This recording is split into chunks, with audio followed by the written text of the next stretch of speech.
Arteria maxilar interna. La arteria maxilar interna es una de las ramas terminales de la carótida externa. Esta se encarga de la irrigación de grandes estructuras anatómicas como son el maxilar, los dientes, la mucosa bucal, los músculos masticatorios, el miloioideo y también irriga al músculo buccinador. Esta consta con 15 ramas colaterales, de las cuales son ascendentes, descendentes, anteriores, posteriores y una terminal. A continuación les vamos a hablar sobre las ramas colaterales ascendentes de la maxilar interna. Las colaterales ascendentes son 5. Tenemos a la arteria timpánica, que nace cerca del origen de la arteria maxilar interna y se dirige hacia arriba y hacia atrás, volviéndose endocranial y llega a la caja del tímpano. La arteria meningia media, que esta nace cerca del origen de la arteria maxilar interna, atraviesa el agujero redondo menor, volviéndose endocranial y se divide en una rama anterior y posterior, recorre la hoja de higuera, en donde termina. La meningia menor asciende por el agujero oval hasta el ganglio de Glaser y la dura madre del seno cavernoso, donde termina. Arteria temporal profunda media.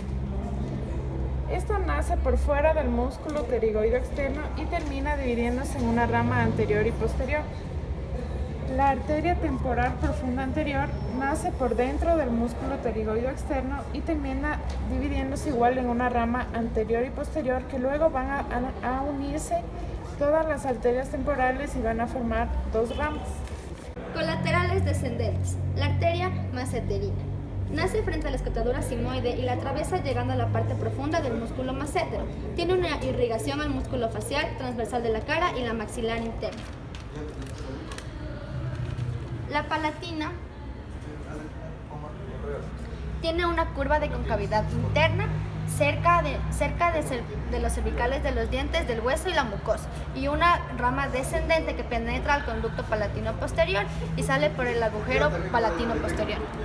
La arteria bucal tiene un trayecto descendente y hacia adelante, llegando a los planos de la mejilla y alcanza la cara externa del buccinador. La arteria pterigoidea nace por pequeños ramitos que descienden para terminar en el músculo pterigoideo. La arteria dentaria inferior se coloca entre la rama y los músculos pterigoideos. Nace en la parte inferior del maxilar interno, recorre toda la extensión del maxilar penetrando el orificio de entrada del conducto dentario inferior.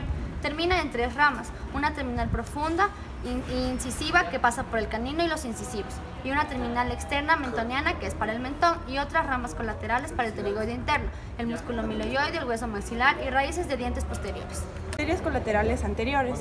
La arteria alveolar nace a la altura de la tuberosidad del maxilar y emite ramas dentarias, las cuales penetran en los conductos dentarios posteriores e irriga el seno maxilar, molares y premolares.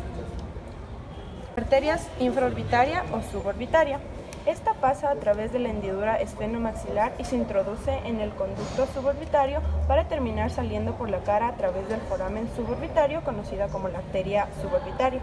Esta se divide en ramitos palpebrales y presenta ramitos colaterales, que es la orbitaria y dentaria anterior para incisivos, caninos